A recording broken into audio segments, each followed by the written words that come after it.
Oggi vi presento la cucina Color Trend, la Cata Cinepro, con queste fantastiche colonne con cestoni estraibili, maniglia godronata colore bronzo.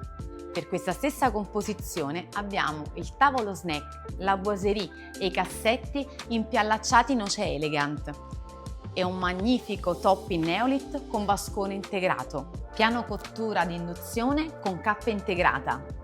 Cosa aspettate? Questa è solo una delle composizioni che abbiamo all'interno del nostro store. Venite a scoprirle tutte!